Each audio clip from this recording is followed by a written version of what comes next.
Hey guys, welcome to Beautiful Explained Miss Crow with Miss Silly Zat episode 16। कहानी की शुरुआत में हमें दिखाया जाता है कि मिस गुचुएन को पता चल चुका है कि उन्हें अवार्ड मिल गया। वो इस बात की खुशी नहीं मना पा रहे, उन्हें बहुत बुरा लग रहा है। उसी वक्त जेंगयांग जो है वो उन्हें आवाज़ देती है और कहती है कि बॉस क्या कर रहे हो आप। तब बॉस कहते कुछ नहीं। तब जेंगयांग कहती है कि मुझे भी घर पे जाना चाहिए।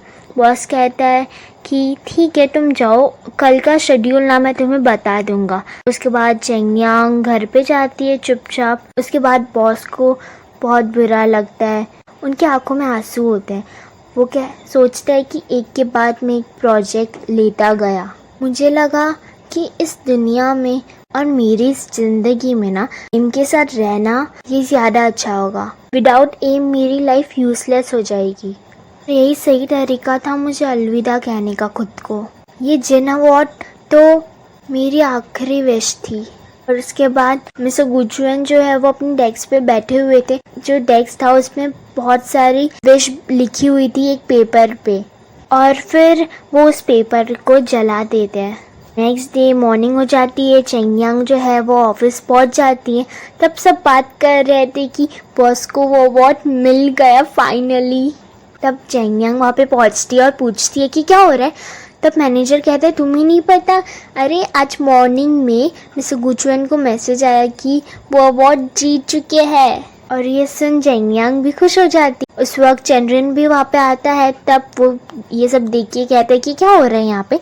तब मिस्टर से कहते कि मिस्टर गुचुएन जो है वो जिन अवार्ड जीत चुके हैं। ये सुन चंद्रन खुश नहीं होता। मिस्टर गुचुएन को कॉल करता है और उससे पूछता है कि तुम कहाँ पे हो। गुचुएन कहता है कि मैं बाहर हूँ। चंद्रन कहता है कि तुम्हें पता है कि तुम अवार्ड जीत चुके हो।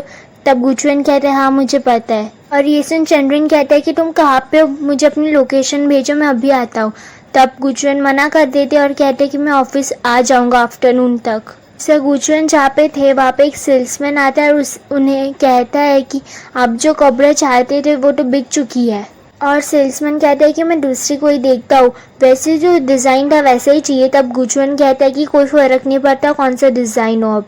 फिर सेल्समैन कहता है कि आप जब लास्ट टाइम आए थे उससे बहुत अलग दिख रहे हैं आज। लास्ट टाइम जब आए थे तब मुझे लगा था कि आप कपड़े ना खरीद ही लोगे पक्का, बट इस बार जब आए हो थोड़े से बदले हुए लग रहे हो। वैसे इस बात को छोड़िए। पर ये सुन गुचुएन को जेंगयांग की बात याद आती है। उसने कहा था कि उसने एक बार मेरी आंखों में खुशी देखी थी और वो चाहती थी कि ये खुशी कभी ना जाए। जब गुचुएन ये सोच रहा था तभी सेल्समैन अचानक कहता है कि क्या आप दूसरी खबर देखना चाहते हैं।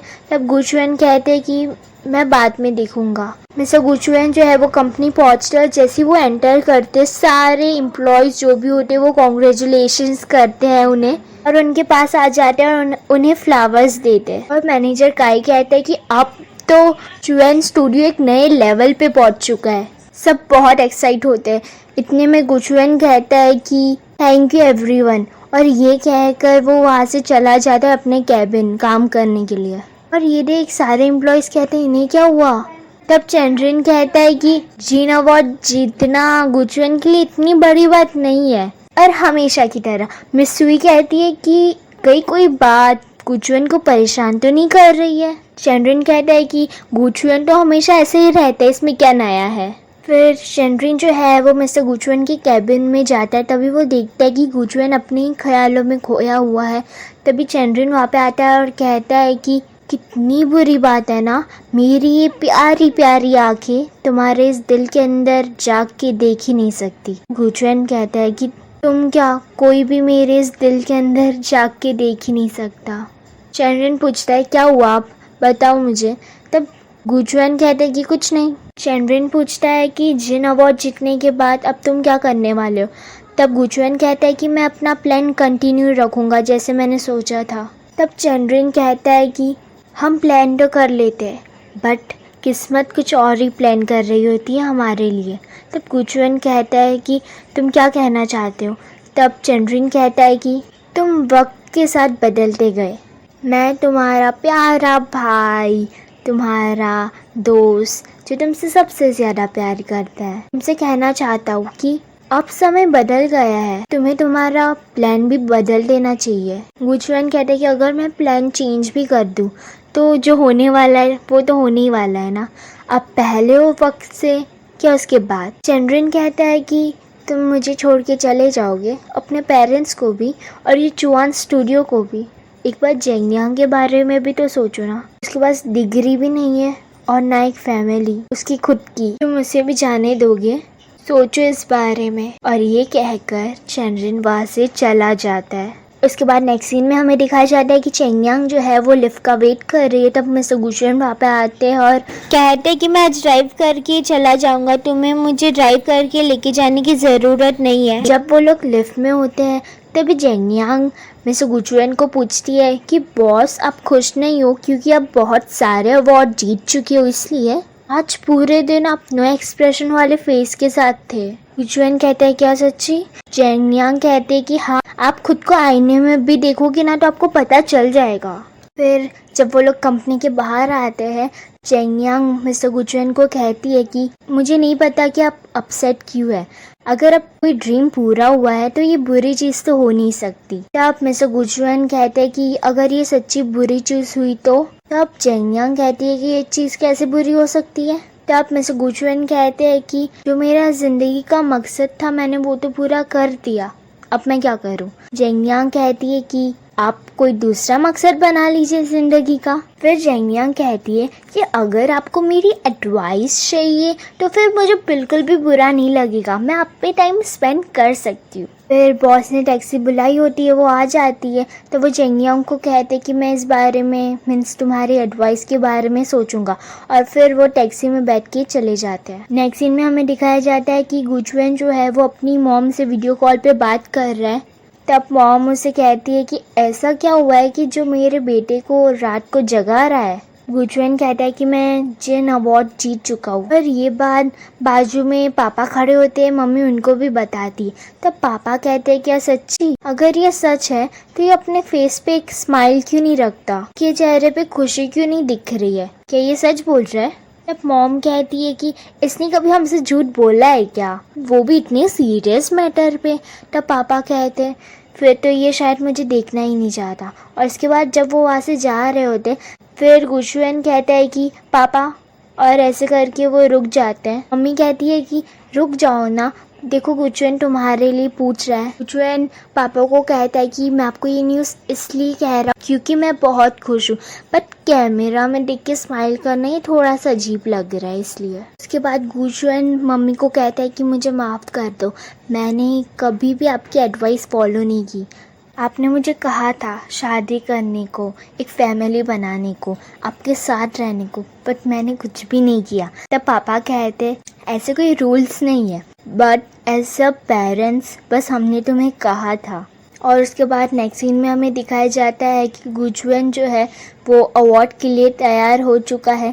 चेंगयांग जो है वो उनके घर पे आती है और वो देखती है कि बॉस क्या दिख रहा है। चेंगयांग की नज़र तो बॉस के ऊपर से हट ही नहीं रही थी। चंद्रिन भी वहीं पे होता है, वो चेंगयांग को पूछता है कि देखो चेंगयांग, मैंने ये चूज़ किया है, वैसे मेरा टेस्ट अच्छा है ना? तब भी चेंगयांग खाली बॉस को ही देखे जा रही थी। चंद्रिन कहता है चेंगयांग, तब चेंगयांग कहती है कि हाँ बॉस ना बहुत हैंडसम लग रहे हैं। के बाद तीनों मिस्टर गुचुएन, चेंगयांग एंड चंद्रिन अवार्ड के फंक्शन में अपनी अपनी सीट पे बैठ जाते हैं। मिस्री भी वहाँ पे आने वाली थी तो वो अलग से आती है और वो भी अपनी सीट पे बैठ जाती है। फिर अवार्ड फंक्शन चालू हो जाता है और कुछ अवार्ड मिलने के बाद वो जिन अवार्ड का फाउंडर है वो मिस्टर गुचुएन को अवार्ड देता है तो उनका नाम बुलाया जाता है। फिर मिस्टर गुचुएन अवार्ड लेने के लिए स्टेज पे जाते हैं कि आप अपने फ्यूचर प्लान्स भी बताइए हमें। गुचुएन कहता है कि मेरे पास कोई फ्यूचर प्लान अभी तक तैयार नहीं है और मैंने अभी तक इसके बारे में सोचा नहीं है, वैसे मैं वेट कर रहा हूँ ताकि कोई मुझे एडवाइस कर सके मेरे फ्यूचर प्लान्स के बारे में। और ये सारी बातें वो चेंगयांग को देख के बोल रहा था और ये आई कांटेक्ट मिस्री देखती और उन्हें बिल्कुल भी अच्छा नहीं लगता। दूसरी तरफ सारे एम्प्लॉयज बैठ के टीवी पे ये अवार्ड फंक्शन ही देख रहे थे। जो होती है वो मिस्टर काई यानी मैनेजर और सारे एम्प्लॉय को कहती है कि क्या तुम लोग ने नोटिस किया मिस्टर गुचुएन ने जो भी स्पीच दी वो जेंगयांग की तरफ देखते हुए बोली, उससे आई कांटेक्ट करते हुए, उसकी आंखों में देखते हुए। और वो भी तब देख रहे थे जब वो अपने फ्यूचर प्लान्स बता रहे थे। जिया कहती है कि इसका क्या मतलब हो सकता है, तुम समझ रहे हो ना। और सारे एम्प्लॉय चिल्लाने लगते ओ करके। मैनेजर काई कहते हैं तुम लोग कुछ भी सोचते हो, वो खाली मोटिवेशन दे रहे अपने असिस्टेंट को ये कहकर और उसकी तरफ देखकर। फिर मिस्टर गुचुएन जो है वो अवार्ड जीत के मीडिया में खड़े होते हैं एंड देन वहाँ से आते हैं। तभी वो जेंगयांग, चेनरिन एंड मिसुई से मिलते हैं। मिसुई उन्हें कहती है कि हम आपके लिए क्लैप कर रहे थे। चेनरिन कहता है कि चुएन तुम तो बहुत मस्त हो यार, अवार्ड तो बहुत अच्छा है। तभी चेनरिन कहता है कि चलो पार्टी में जाते हैं जो एम्प्लॉयज़ ने ऑर्गेनाइज की है। तब गुचुएन कहते हैं कि तुम लोग जाओ, मेरा मन नहीं है, और ये कहकर वहाँ से चले जाता है। उसके बाद जेंगयांग जो है वो भी गुचुएन के पीछे पीछे जाती है। तभी मिसुई चेनरिन को कहती है कि इन्हें क्या हुआ। तब चेनरिन कहता है कि इन्हें इनके हाल में छोड़ देते, चलो अभी। जेंगयांग कहती है कि मैंने चेनरिन से एड्रेस ले लिया है कि पार्टी कहाँ पे। तब गुचुएन कहते हैं कि हम पार्टी में नहीं जा रहे।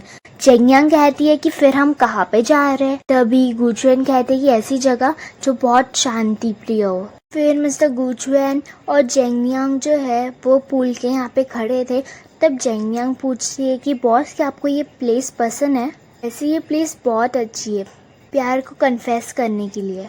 ये सुन गुचुएन कहता है कि प्लेस किसके लिए अच्छी है। जेंगयांग कहती है कि कुछ नहीं। तब जेंगयांग सोचती है कि मुझे ब्रेव बनना चाहिए, ये प्लेस और ये टाइम दोनों एकदम सही है, पर अभी मुझे मेरा प्यार ना कन्फेस कर लेना चाहिए। तब जेंगयांग जो है वो डरते डरते गुचुएन को कहती है कि क्या आपके फ्यूचर प्लान में मुझे भी कोई जगह मिल सकती है, क्योंकि मैं आपको पसंद करती हूँ। जेंगयांग कहती है कि मुझे पता है मैं आपसे बहुत डिफरेंट हूँ, मैं आपको अभी डिजर्व नहीं करती, और जो हमारे बीच में ये दूरियां है ना, मैं पूरी कोशिश करूंगी इसे मिटाने की, मेहनत कर।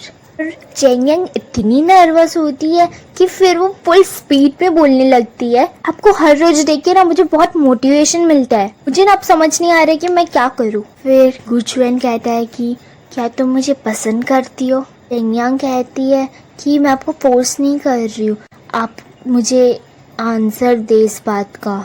आप चाहे तो मुझे आंसर नहीं देंगे तो भी चलेगा, मुझे कुछ समझ में नहीं आ रहा है। तभी गुचुएन कहता है कि मुझे लगता है तुम्हें अपने काम पे फोकस करना चाहिए, कभी कभी कुछ चीज़ें काम नहीं करती।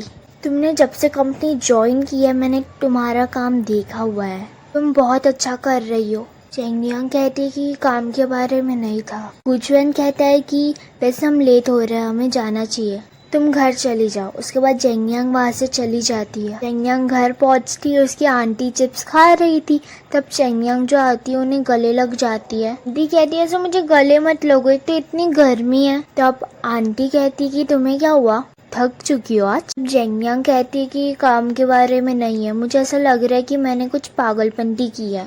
आंटी कहती है कि तुम इस चीज को मीन्स जो तुम्हारी पागलपंती है ना उसे भूल जाओ और फिर से शुरू करो। जेंगयांग कहती है कि ये सब मेरी गलती थी।